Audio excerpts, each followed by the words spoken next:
दोस्तों नमस्कार, आप देख रहे हैं हेलो न्यूज वर्ल्ड सोच बेहतर कल की। सोमवार को हरियाणा कांग्रेस की ओर से बावल विधानसभा क्षेत्र के गांव सुलखा में कार्यकर्ता सम्मेलन आयोजित किया गया, जिसमें पूर्व मुख्यमंत्री भूपेंद्र सिंह हुड्डा मुख्य अतिथि के रूप में शामिल हुए। हम आपको बता दें कि उन्होंने कांग्रेस प्रत्याशी राज बब्बर के पक्ष में वोट मांगे। इस मौके पर कांग्रेस के प्रदेश अध्यक्ष उदय भान ने कहा कि राव इंद्रजीत सिंह को मुख्यमंत्री फोबिया हो गया है। आप देखिए हमारी ये रिपोर्ट। खबर अच्छी लगे तो लाइक करें, शेयर करें। हम आपको बता दें कि इस कार्यक्रम के दौरान काफ़ी लोगों ने गदा, तलवार और हुक्का, इसके अलावा संविधान की प्रतियां भी कांग्रेस नेताओं को भेंट की। आप देखते रहिए हेलो न्यूज वर्ल्ड सोच बेहतर कल की। खबर अच्छी लगे तो लाइक करें, शेयर करें और नई खबरें देखने के लिए आज ही हेलो न्यूज वर्ल्ड को सब्सक्राइब कर लें। नमस्कार, आप देख रहे हैं पत्रकार दिनेश विद्यार्थी की एक खास रिपोर्ट।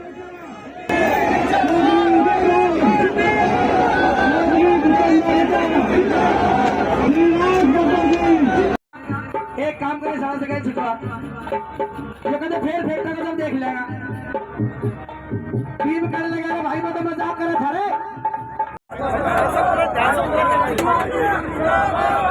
भूपेंद्र सिंह हुड्डा चौधरी भूपेंद्र सिंह हुड्डा जी, चौधरी भूपेंद्र सिंह हुड्डा जी का स्थान ले।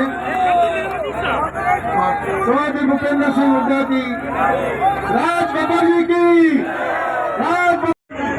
हीरे के ऊपर 3% सब्सिडी और आपके ट्रैक्टर के जो खाद लेते हैं उस पर 12% जीएसटी। इससे ज्यादा अन्याय क्या हो सकता है। मैं कहना चाहता हूं, किसानों को न्यूनतम मूल्य देने की बात है। जो काला कानून जो ये लेके आए थे वापिस इन्होंने लिया, लेकिन किसान की आवाज को नहीं सुना। हमारी पार्टी आने के बाद आप जानते हैं कि जो हमारे मजदूर भाई हैं उनको जो 250 रुपए है प्रतिदिन के मनरेगा में, उनको 400 रुपए देने की, 400 रुपए प्रतिदिन देने की बात है। गिनती की जाएगी, हर व्यक्ति की गिनती की जाएगी, चाहे वो अगड़े हो, चाहे वो पिछड़े हो, चाहे वो शेड्यूल कास्ट हो, चाहे माइनॉरिटी के हो। और उसके हिसाब से मोदी जी कहते हैं मेरे केवल 2 वर्ग हैं, गरीब और अमीर। गरीब और अमीर का कब पता लगेगा? जब आप सर्वेक्षण करेंगे। राजपूतों में कौन गरीब है, जाटों में कौन गरीब है, ब्राह्मणों में कौन गरीब है, यादव में गरीब कौन है, गुर्जर में गरीब कौन है, नाई, तेली, धोबी, जो भी गरीब आदमी है उसके लिए नई योजनाएं बनेंगी। उनको स्कॉलरशिप दिया जाएगा, उनको बैंक के ऋण दिए जाएंगे, उनको नौकरियां दी जाएंगी। जातीय जनगणना जो राहुल गांधी जी बात कह रहे हैं वो 36 बिरादरी का भला करेगी। ये जो कहते हैं जात पात की बात करते हैं, मोदी जी कहते हैं जात पात में बात करते हैं। तो अपने आप को तेली क्यों कहते हैं, अपने आप को ओबीसी क्यों कहते हैं? मेरा ये कहना है, आज ये भ्रम फैला रहे हैं कि आपका मंगलसूत्र ले लेंगे। आप मुझे बताइए, क्या किसी बहन का 55 साल हमारा राज रहा, किसी से किसी का मंगलसूत्र मांगा? आप बता दीजिए किसी का मंगलसूत्र लिया हो। तो मेरा कहने का मकसद ये है, भगवान राम ये कहते हैं हम भगवान राम को लेकर आए। अरे इतने बड़े हो गए ये कि कहना चाहूंगा, अग्निपथ योजना लेके आए हैं। राहुल गांधी जी ने कहा है कि जो 4 साल का नौजवान जो अग्निवीर है इस योजना को समाप्त करेंगे और आपके यहाँ वही 15 साल की नौकरी। जय जवान जय किसान का नारा जो लाल बहादुर शास्त्री जी ने लगाया था। आज संविधान की रक्षा करनी है, लोकतंत्र की रक्षा करनी है और काला धन जो ये लेके नहीं आए थे, काला धन लेके आएंगे। ईडी, सीबीआई, इनकम टैक्स का दुरुपयोग किया जा रहा है, इलेक्शन प्रोसेस को खराब किया जा रहा है, इलेक्शन कमीशन को पगडू बनाया जा रहा है। आज आपके सामने सबसे बड़ा ये है कि संविधान को बचाना है। आज कुछ भाई ने संविधान की एक किताब दी माननीय हमारे राज बब्बर जी को और उदय भान जी को और जो है भूपेंद्र सिंह हुड्डा जी को, इसलिए दी है कि हमने इस संविधान को बचाना है, इस लोकतंत्र को बचाना है। ज्यादा ना कहता हुआ मेरी आप लोगों से विनती है, जो भाई मैंने अपना पसीना बहाया, मैं आपके करीबन 1200 गांवों में मैं दौरा कर चुका था, लेकिन मुझे इस बात की कोई गिला नहीं है। मैं चाहता हूं एक अच्छा इंसान राज बब्बर जी हमारे बीच में आया, आप उनको जिताएं, आपकी सेवा करेगा, आपका काम करेगा, आपके यहाँ जो रोजगार की बात करेंगे, आपके यहाँ काम की बात करेंगे। आप लोगों ने मेरी बात ध्यान से सुनी, बहुत बहुत धन्यवाद। राम राम। मेरी सम्मानित माताओं बहनों, मेरे बुजुर्गों, नौजवान साथियों, आप सबको मैं नमन, प्रणाम और नमस्कार करता हूं। आज आपके बीच में इस मंच पर विराजमान कांग्रेस पार्टी के देश के वरिष्ठतम नेता, हरियाणा के पूर्व मुख्यमंत्री और भावी मुख्यमंत्री परम आदरणीय भूपेंद्र सिंह हुड्डा जी, हरियाणा प्रदेश कांग्रेस कमेटी के अध्यक्ष चौधरी उदयभान जी, हमारे आदरणीय नेता आपके बीच में जो हमेशा रहे, आपके साथ शाना बशाना चले, जिनका आशीर्वाद मुझे मिला, कैप्टन अजय सिंह यादव जी, हमारी बड़ी बहन शकुंतला भगवाड़िया जी, आदरणीय एमएल रंगा जी, बहन नीलम रंगा जी, नीलम भगवाड़िया जी, और इन सब के ऊपर मैं एक नाम ले देता हूं, बाकी सारा मंच हो जाएगा, पंडित जितेंद्र भारद्वाज जी। सारा मंच इसमें आ गया। मैं अपने नौजवान साथियों को, खासकर कांग्रेस पार्टी की युवा ताकत दीपेंद्र हुड्डा टीम को का मैं बहुत आभार प्रकट करता हूं, जिन्होंने बहुत दम से, ताकत के साथ में हर कार्यक्रम को सफल करने की कोशिश की है। आदरणीय, मेरी पार्टी ने मुझे आपके बीच में प्रत्याशी के रूप में दिया। मेरे बड़े भाई आदरणीय भूपेंद्र सिंह हुड्डा जी ने मुझे आपके बीच में आपका आशीर्वाद लेने के लिए भेजा है। जिंदाबाद, जिंदाबाद। मैं नहीं जानता, बहुत सारी ऐसी चीजें जो मेरे पास में थी, जो समस्याएं थी, मैं तो वो लेके चल रहा था, और उसी के लिए मैं सोच रहा था कि क्षेत्र में आऊंगा, और हमारे राहुल गांधी जी ने जो 5 न्याय, 25 गारंटी, और हरियाणा प्रदेश कांग्रेस कमेटी ने जो 14 संकल्प लेकर निकले हैं, मैं ये लेकर निकल रहा था। लेकिन मुझे लगा कि इस क्षेत्र के अंदर एक व्यक्ति 20 साल से यहां पर सांसद है। मैं कभी नाम वाम नहीं लेता, क्योंकि मुझे कोई मतलब नहीं है। यहां आने के बाद में पता लगा कि चाहे बावल हो, चाहे रेवाड़ी हो, 3 जिले रेवाड़ी, मेवात, गुड़गांव, ये तीनों जिलों में यहाँ की अलग अलग समस्याएं हैं। जहाँ तक बावल की समस्या अलग, तो रेवाड़ी की समस्या अलग, और समस्याओं का ढेर है। और ऐसा ढेर जो शायद अगर उनको बातचीत करके आपस में समझा और समझाया जा सकता था, और यहाँ पर वो विकास बढ़ सकता था। जो योजनाएं, जो विकास के काम, चाहे शिक्षा के क्षेत्र में हुए हों, चाहे वो तमाम यूनिवर्सिटीज जो अधूरी रह गई या जो बनी हुई हैं, वो तमाम कांग्रेस की सरकार में, भूपेंद्र हुड्डा साहब की सरकार में उनकी उद्घोषणा हुई और वो बनाई गई। और कई ऐसी योजनाएं हैं जो उस वक्त बनाई गई और बनाने के बाद में 10 साल जो सांसद रहे। क्या वजह हो सकती है मैं नहीं जानता, लेकिन ये अफसोस की बात है। कुछ लोगों ने मुझसे कहा कि क्षेत्र में आते नहीं है, कुछ ने कहा कि वो मिलते नहीं है, कुछ ने कहा कि वो सुख दुख में भी नहीं आते। भाई, मैं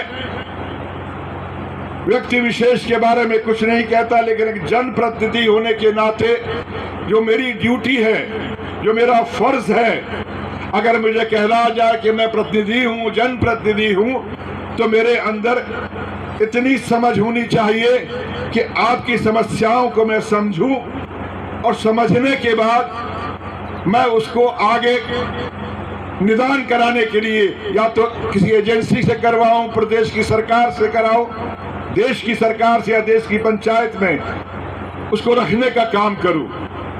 मुझे कई साथियों ने बताया, मैंने भी रिकॉर्ड ढूंढ के देखे, मुझे नहीं लगा कि गुड़गांव के बारे में कभी आपके सांसद ने 20 साल में कोई लफ्ज भी बोला हो। इतनी भयंकर वो खुद defence minister, deputy defence minister रहे। मैं भी उनके जमाने में स्टैंडिंग कमेटी का डिफेंस का चेयरमैन रहा। कब उस वक्त कभी भी जो 60 साल से, 50 साल से, 30 साल से जिस अहीर रेजिमेंट की बात हो रही थी, लोग सोचते हैं अहीर रेजिमेंट का बात सिर्फ एक बिरादरी। अहीर रेजिमेंट का मतलब होता है जिन लोगों ने सबसे ज्यादा गौरव, जो कुर्बानियां दी हो, उनके गौरव को याद रखा जाए। ये कुर्बानियों की याददाश्त होती है। मेरे परिवार में से भी 2 जनरल पैदा हुए हैं, बाप बेटा दोनों जनरल रहे गढ़वाल रेजिमेंट के। वो वहां के गढ़वाल के रहने वाले नहीं थे, उस बिरादरी के नहीं थे, लेकिन वो गढ़वाल रेजिमेंट के लेफ्टिनेंट जनरल होके बाप रिटायर हुए, उनके बेटा भी लेफ्टिनेंट जनरल होके भी 4 साल पहले रिटायर हुआ। इसके माने ये होते हैं कि उस रेजिमेंट में उन लोगों ने कितना उनका इतिहास रखा जाता है, इसके लिए भी कभी बातचीत नहीं की। और ये गौरव है हमारे इस इलाके का, ये गौरव है हमारे इस क्षेत्र का। यहाँ पर अग्निवीर जैसी जो हमारे तमाम नेताओं ने, राहुल गांधी जी ने, दीपेंद्र हुड्डा जी ने, और आज ये कमिट करता है राज बब्बर कि जिस दिन हमारी सरकार आएगी सबसे पहला काम हम लोग करेंगे कि जो ये कानून जो बनाया, जो ये योजना बनाई, उसका पन्ना फाड़ के यहाँ पर रेवाड़ी में लाकर दिखाने का काम करेंगे और उसको कभी आने नहीं देंगे। जो पुरानी योजना जिस तरह से थी वैसे ही रहेगी। साथियों, जिंदाबाद। मैं इसलिए 20 साल की बात की कि आपका सांसद के साथ में आप कितनी बार मिले, कितनी बार नहीं मिले, कितनी बार बातचीत हुई, मैं नहीं जानता। मैं शुक्रगुजार हूँ, मैं आभारी हूँ अपने नेतृत्व का, जिन्होंने मुझे दिल्ली के पास एनसीआर की ये मुझे क्षेत्र दिया है। तो मैं आपके सामने एक वचनबद्ध हूँ, मैं इस क्षेत्र की समस्याओं से लड़ने के लिए आया हूँ, व्यक्ति से लड़ने के लिए नहीं आया हूँ। और ना ही मुझे व्यक्ति से कोई लेना देना है। वो बड़े होंगे, बहुत बड़े होंगे, मैं बहुत मामूली आदमी हूँ। मैं लोगों के बीच में रहने वाला व्यक्ति हूँ और इसको साबित करूंगा। अगर आपकी ताकत ने राज बब्बर को दिल्ली की संसद में पहुंचाया, तो दिल्ली की संसद में राज बब्बर वो सरकारी कोठी में रहने नहीं जाएगा, बल्कि गुड़गांव में अपना घर बसा के यहाँ पे रहेगा। मैं आपके बीच में बसने आया हूँ। मैं यहाँ से सांसद बनकर जाने वाला नहीं हूँ, बल्कि आपके बीच में बसना चाहूंगा। वहां से अगर सरकारी कोठी से पार्लियामेंट जाऊंगा तो 25 मिनट लगेंगे, 30 मिनट लगेंगे।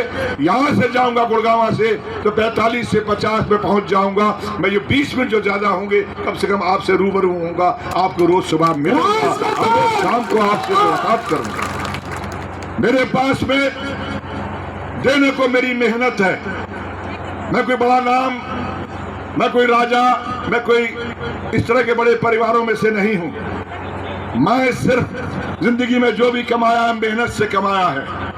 और मैं चाहता हूं कि इस दौर में जब मुझे राजनीति के अंदर दोबारा से मेरे साथियों ने, मेरी पार्टी ने, मेरे शीर्ष नेतृत्व ने, हरियाणा जो मेरा अपना, मेरे पुरखे आए थे जब यहाँ अम्बाला में, उसके बाद यहाँ से आगे गए, कोई फरीदाबाद में रह गया, कोई गुड़गांव में रह गया, मेरे परिवार के कई सदस्य यहाँ भी हैं। मैं आपसे सिर्फ एक ही बात कहना चाहता हूँ, ये 25 तारीख कोई चुनाव नहीं है। ये 25 तारीख बहुत बड़े फैसले करने वाली है। जो बहुत सारे योजनाएं हैं उसमें से कई योजनाएं जो लिखी जा चुकी हैं वो आपके दिलों में भी लिखी जा चुकी है कि हमारी सरकार 3 महीने के बाद में आने वाली है, वो तो हम हुड्डा साहब से करवा ही लेंगे, ये स्पष्ट नजर आ रहा है। लेकिन कुछ ऐसे काम हैं जो यहाँ से, प्रदेश से और देश की सरकार से भी वापस लेके आने हैं। हम सभी लोग मिलकर प्रदेश और से केंद्र से हम अपना अधिकार, अपना हक लेके आएंगे। चाहे पीने के पानी की समस्या हो, चाहे वो एसिड का पानी जिसकी झीलें बन रही हैं, 10 से 15 किलोमीटर का एरिया जो बिल्कुल जहर बन चुका है, लोग कैंसर में मर रहे हैं, ये तमाम चीजें। और ये चाहे वो रैपिड रेल हो, कहकर चले गए, उसका मुआवजा तक उठ गया, जमीनें एक्वायर हो गई, लेकिन 10 साल में हुड्डा जी की सरकार के जाने के बाद में उसका कोई नामो निशान नहीं।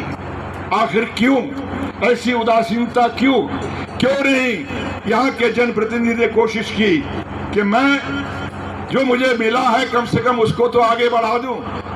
बाकी तो मैं इतना ही कह सकता हूं, वो आते हैं आपके बीच में कि गौरव हैं, अच्छी बात है, गौरव होना किसी भी परिवार का बहुत बड़ी बात होती।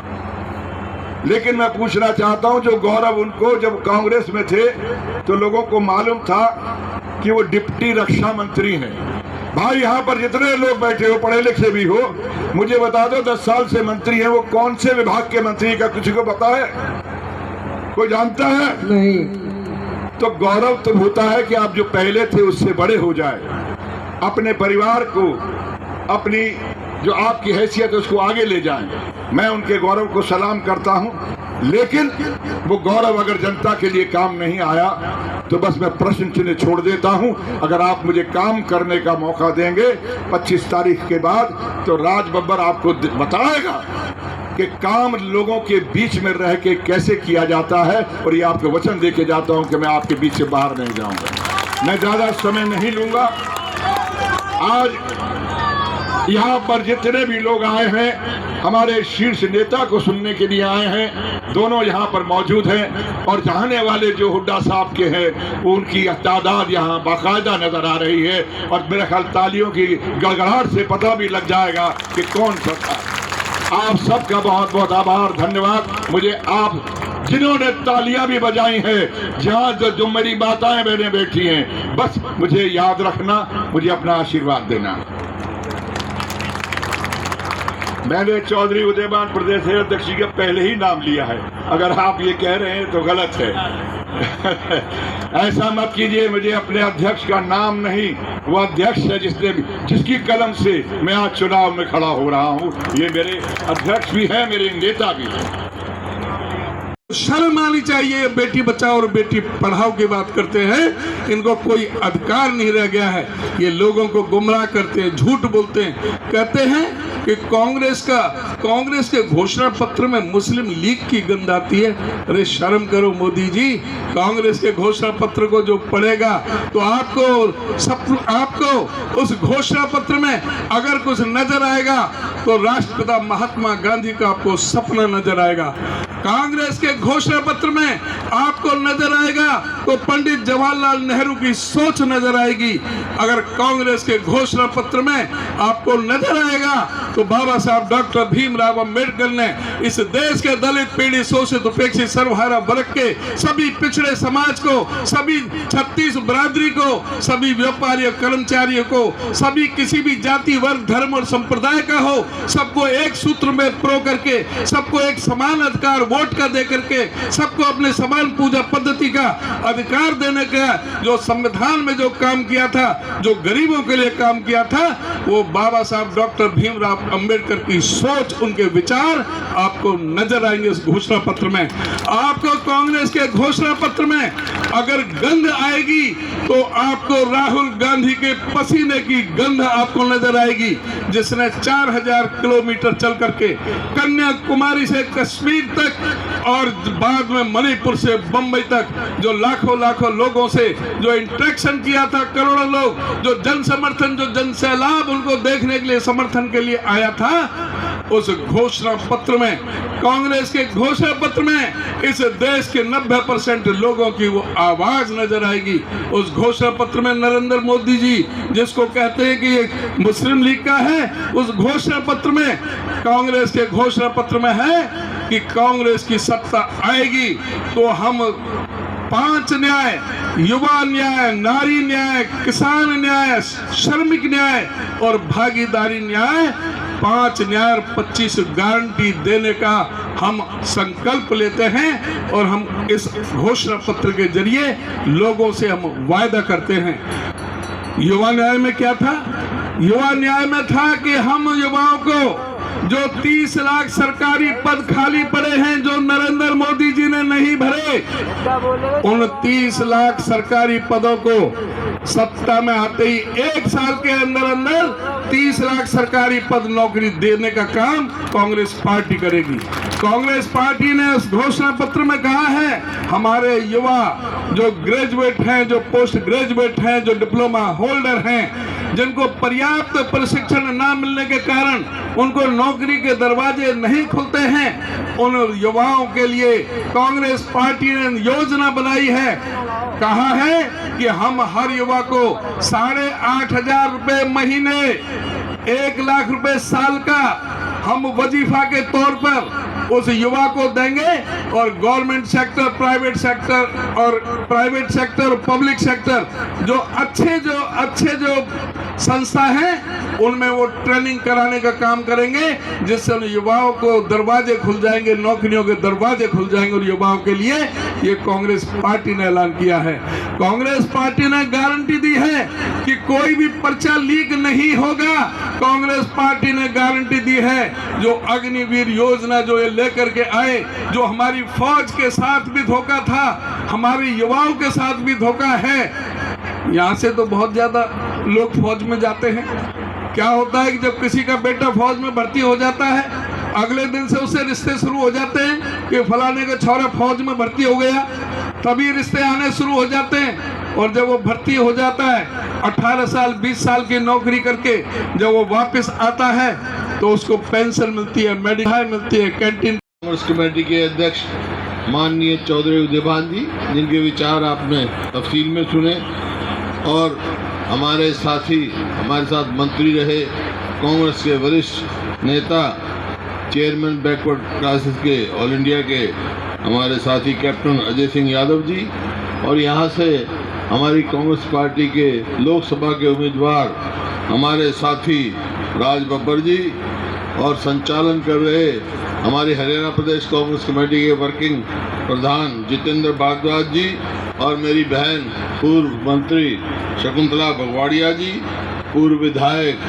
ML रंगा जी, और दिल्ली से आए पूर्व विधायक सुरेंद्र जी, व हमारी बेटी नीलम भागवाड़िया जी, व चेयरमैन साहब मार्केट कमेटी के भी, और सभी सम्मानित जो स्टेज पर बैठे हैं, बावल के सभी सम्मानित नेतागण, सम्मानित मंच उपस्थित मेरे बुजुर्गों, नौजवान साथियों, मातृशक्ति, प्यारे बच्चों और पत्रकार बंधुओं, जैसा बताया गया आप बहुत देर से बैठे हैं, तो मैं ज़्यादा समय नहीं लूँगा क्योंकि सारी बातें मेरे से पहले बोलने वालों ने तफसील में आपको बताई। देखिए, हम आज यहाँ इकट्ठे हुए हैं, लोकसभा का चुनाव है, और लोकसभा का चुनाव पूरे देश में हो रहा है। कई फेजेज हो गए, आज भी कई 90 के करीब लोकसभाओं में चुनाव हो रहा है। नतीजा 4 जून को आएगा, और वो चुनाव में एक तरफ NDA सरकार है, बीजेपी की सरकार है, दूसरी तरफ एक अलायंस बना है, एक गठबंधन बना है इंडिया अलायंस के नाम से, जो कांग्रेस के सबसे बड़ी पार्टी कांग्रेस में है। उसमें कांग्रेस खुद में भी सक्षम थी, सारा चुनाव लड़ सकती थी, देश का लड़ती रही, लेकिन अब गठबंधन किया है बहुत सारी पार्टियों के साथ। यहाँ पे भी कम्युनिस्ट पार्टी के भी सदस्य हैं, आम आदमी पार्टी के भी हैं, समाजवादी के भी हैं, बहुत सारी पार्टियां हैं जिनके साथ गठबंधन हुआ है। उस गठबंधन का मकसद क्या है, क्यों गठबंधन बनाई है? क्या मकसद था, क्या जरूरत थी इस गठबंधन बनाने की? मकसद एक ही है सारी पार्टियों का कि जो देश के संविधान पे मिसालिया सवाल पड़ गए हैं, सवाल आ गए हैं, उन पर उस अपने संविधान को, जो संविधान देश के बड़ी बड़ी कुर्बानी से बनाया, आज़ादी की लड़ाई लड़के लोगों ने संविधान बनाया। डॉक्टर अंबेडकर ड्राफ्टिंग कमेटी के चेयरमैन थे और उनके उसमें अध्यक्षता में सब संविधान लिखा गया। इस संविधान को बचाना है, ये मकसद है उसका। संविधान बचेगा तो प्रजातंत्र बचेगा, प्रजातंत्र बचेगा तो आपके अधिकार बचेंगे, नहीं तो अधिकार नहीं बचने वाला है। कौन फिर वोट डालने देगा आपको? तो ये माना। और भाई मेरे को तो इस बात का गर्व है, मैं आपके यहाँ कहना चाहता हूँ, जो संविधान, जिस संविधान पे डॉक्टर अंबेडकर के साथ हैं, उसी के साथ मेरे पूजनीय पिताजी के 10 कतल संविधान को हम नहीं खत्म होने देंगे। तो आज ये मकसद लेके, और कांग्रेस की सरकार बनने के बाद मैं एक बात कह सकता हूँ, जो देश में हवा चल रही है, इंडिया गठबंधन की सरकार बनने जा रही है केंद्र में, ये देखना। और सरकार बनेगी तो क्या क्या करेंगे। राहुल गांधी जी के नेतृत्व में जो मैनिफेस्टो तैयार हुआ है या न्याय पत्र तैयार हुए हैं, वो सब हमारे अध्यक्ष उदयभान जी ने आपको तफसील में बता दिया। अलग अलग वर्गों के लिए, महिलाओं के लिए, युवाओं के लिए, बेरोजगारों के लिए, किसान के लिए, मजदूर के लिए क्या क्या होगा। कैप्टन साहब ने भी बताया, चर्चा की उसकी। तो लेकिन मैं खास तौर पे बावल में एक बात कहने आया हूँ, ये जो चुनाव है गुड़गांव का पार्लियामेंट्री क्षेत्र का, ये अकेला एमपी चुनने का नहीं है भाई। ये फैसला करेगा कि आज से 3 महीने बाद जो चुनाव होगा हरियाणा में, तो वहाँ किसकी सरकार बनेगी, ये गुड़गांव का फैसला करेगा। देखो, मैं सारे हरियाणा में घूम के आया हूँ, सब जगह जा रहा हूँ चुनाव में। जितना जन समर्थन, जिस हिसाब से समर्थन मिल रहा 36 बिरादरी का, उसके आधार पे मैं कह सकता हूँ 36 बिरादरी में हरियाणा ने मन बना लिया है कि हरियाणा में कांग्रेस की सरकार, कांग्रेस की सरकार बनेगी। अब सवाल आएगा आपके पास, ये सब हम भेजेंगे भी, अपना न्याय पत्र भी भेजेंगे, जो हरियाणा में हमने जो फैसले कर चुके हैं वो भी भेजेंगे। लेकिन मैं मोटी मोटी 5-4 बात बताता हूँ, क्योंकि लोग पूछेंगे आपसे कि भाई ठीक है ये सरकार, तो इससे तो सरकार ने तो कुछ नहीं किया। प्रत्यक्ष को प्रमाण की जरूरत नहीं। बावल अगर हमारी सरकार रहती तो अब तक तो भाई यहाँ मेट्रो लग जाती, यहाँ आपका लॉजिस्टिक हब बन जाता। इतनी इंडस्ट्री पहले आ रही थी, अब कोई आया 5 साल से। कितनी शिक्षण से, जो बावल ने कहा वो हमने किया, और भाई आगे मौका मिलेगा, जो बावल कहेगा वो हम करेंगे।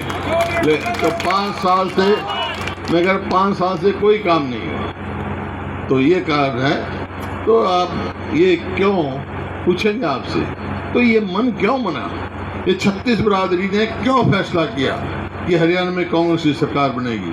क्योंकि 2014 में मेरे हरियाणा में, आपके हरियाणा में, प्रति व्यक्ति आय में, प्रति व्यक्ति निवेश में, कानून व्यवस्था में, नौकरी देने में और खेल और खिलाड़ियों में हमारा प्रदेश पूरे हिंदुस्तान में नंबर 1 था।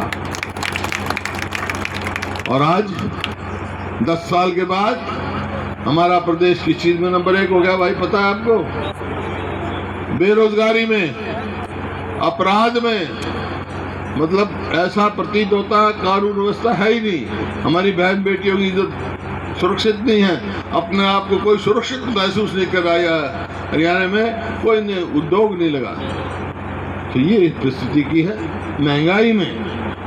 और खेल और खिलाड़ियों को तो आपने देख लिया, हमारी जो पहलवान बेटियां थी जिन्होंने देश का नाम दुनिया में किया, उनको किस प्रकार से जंतर मंतर पे घसीटा गया, दिल्ली में देखा आपने। तो ये परिस्थिति है। इस वास्ते हरियाणा के 36 बिरादरी ने मन बना लिया है। तो अब ये पूछेंगे आपसे ये मन तो बन गया भाई। आप जाओगे जब घर घर आपको जाना है, चुनाव आपने लड़ना जो सामने बैठे हैं। राज बब्बर जी नहीं आएंगे, आपको जाना हर घर में ये संदेश लेके कि केंद्र सरकार क्या करेगी, हरियाणा सरकार हमारी बनी तो क्या करेगी।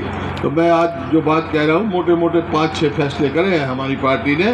जो हरियाणा में कांग्रेस की सरकार बनेगी तो सबसे पहला काम हम करेंगे भाई, अपने बुजुर्गों की पेंशन 6,000 रुपये महीने करेंगे। 6,000 बूढ़े के और 6,000 बुढ़िया के 12,000 गरमाओगे भाई, समझे। और इसी प्रकार से मैं जानता हूँ तकलीफ कि बिजली के बिल इतने आते हैं, तो 300 यूनिट बिजली फ्री देनी गरीब आदमी को। इसी प्रकार से 2014 में गैस का सिलेंडर 400 रुपये का था, आज हो गया 1200 का। राजस्थान में भी किया था हमारी सरकार ने, कांग्रेस ने। हरियाणा में भी कांग्रेस सरकार बनेगी तो यही करेगी कि गैस के सिलेंडर की कीमत 500 रुपये से ज़्यादा नहीं होगी। एक और इन्होंने चला रखा है भाई, रोजगार निगम, कौशल रोजगार निगम। वो क्या करता है, ठेके पे नौकरी देता है, ना पक्की नौकरी, ना पेंशन, ना मेरिट, ना रिजर्वेशन। भ्रष्टाचार का अड्डा बना गया। पकड़ा गया उसका एमडी भी, HPSC के दफ्तर में करोड़ों रुपए पकड़े गए। मतलब नौकरियां परचून की दुकान की तरह बेची जा रही हैं, और लेकिन पक्की नहीं देख सकते।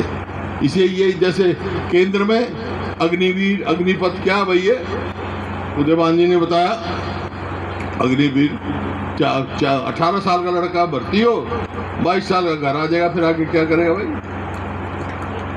क्या होगा। फौज में जो प्रदेश जय जवान, जय किसान, जय पहलवान के नाम से जाना जाता है हमारा हरियाणा, ना जवान खुश है, ना किसान खुश है, ना पहलवान खुश है। तो 10 साल में तो ये किया इन्होंने। तो ये मैं बता रहा था, कौशल रोजगार निगम है, ये करके पक्की नौकरी नहीं दी। और आज हरियाणा में 2 लाख पक्की नौकरियां खाली हैं।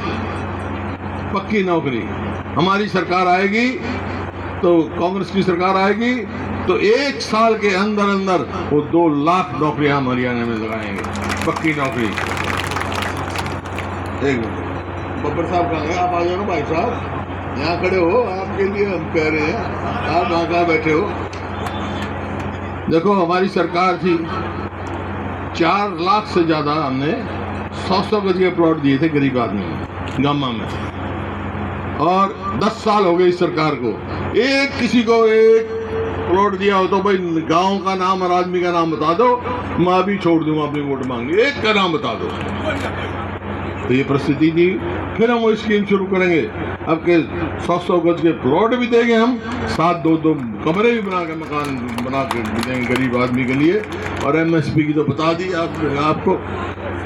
और जो खेल और खिलाड़ी हैं उनको भाई वो तो बता दी, उदयभान जी बता गए सारे, आंगनबाड़ी, मिड मील, सब दुगनी तनख्वाह कर देंगे।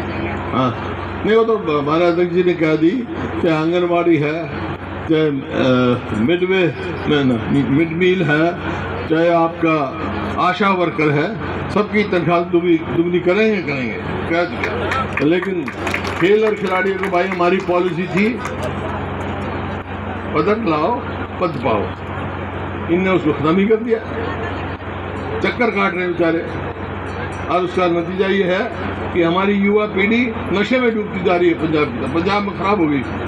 और इसी वास्ते हमने खेल नीति बनाई थी, ताकि हमारे बच्चों में नशे में, ड्रग में सिरसा में सबसे ज़्यादा मौत हुई है, पंजाब से भी ज़्यादा। ये बड़े गंभीर मामला है। तो इस वास्ते उस नीति को फिर हम शुरू करेंगे, पदक पाओ पद पाओ, ताकि हमारी युवा पीढ़ी का भविष्य उज्जवल हो। दूसरा, कानून व्यवस्था देख लिया आपने, रोज अखबार में पढ़ते हैं, आज फिरौती की बुरा धमकी आ गई, आज मर्डर हो गया, आज बलात्कार हो गया। ऐसा हालात 2005 में हमारी सरकार आई, उससे पहले भी थे भाई। जेल से सरकार चलती थी, जेल से टेलीफोन करते थे, याद होगा जो मुझे उस टाइम में। तो एक बात कह के जा रहा हूँ कि अगर हरियाणा में कांग्रेस सरकार आएगी तो मैंने उसे 2005 में भी यही कहा था बदमाशों के लिए, भाई अपराधी या तो अपराध छोड़ दो या हरियाणा छोड़ दो। भाई अगर अब सरकार आ गई तो बदमाशों को हरियाणा में नहीं रहने देंगे। तो ये है आपके सामने। लेकिन इन सब के लिए भाई क्या है, क्या करना है? आज पहले क्या करना आपने? वोट डालनी है, घर वोट लानी है, लेकिन राज बब्बर जी को कितनी वोटों से जिताना है? 3 लाख से जिताओगे। एक बात बताऊं, राज बब्बर जी भाई मेरे साथ सांसद भी रहे, हरियाणा सरकार पे भी डंडा लेके बैठ जाएगा ये आपके इसके लिए। कांग्रेस की सरकार चाहते हो ना, तो एक काम करो फिर। अच्छा फिर एक काम करो, एक बात मेरी मान लो हैं, और एक बात मैं आपकी मान लूंगा। मेरी क्या मानो कि राज बब्बर को 3 लाख से ज्यादा वोटों से जिता दो, और आपकी क्या मानूंगा मैं? जैसे आपसे मैंने पूछा था, आपने कहा आपको कांग्रेस सरकार मानी। भाई मैं विनोद यादव रिटायर कर्मचारी हूं और कर्मचारी प्रकोष्ठ का प्रधान भी पूरे हरियाणा के अंदर भी रहा हूँ, डीपी प्रधान रेवाड़ी भी 16 साल रहा हुआ। तो आज कांग्रेस की रैली हुई है, क्या कहेंगे कांग्रेस की रैली? ऐसा है कि मैं पहले बार मैंने राज बब्बर को देखा था, गांव भाड़ावास में आए थे। इनका जो विचार है, इनकी जो भाषा है, उससे मैं खुश हुआ। और बदलाव जरूरी है, क्योंकि 10 साल हो गई। राव इंद्रजीत यहाँ से सांसद हैं, ठीक है, बड़े घराने से हैं, लेकिन ना किसी के दुख में है, ना किसी के सुख में, ना किसी के ब्याह में, ना किसी की शादी में 5 साल में दक्षिणी हरियाणा याद आ जाता है। ना किसी मुख्यमंत्री से बनती है, अच्छी बात है, नहीं बनती, ताकि लोग काम के लिए उनको तंग ना करें। इसलिए आज जो हालात हैं वो वास्तव में ही कांग्रेस में होते जा रहे हैं, और राज बब्बर का जो ग्राफ है वो बढ़ता जा रहा है। ये सच्ची बात है। मेरे खुद गांव के अंदर कर्नल राम सिंह ने एक बार इनको पटकनी दी थी, और आज वही हालात है कि भाड़ावास गांव में भी इस इलाके के साथ साथ मजबूती से खड़ा हुआ है और पटकनी देने के लिए तैयार है।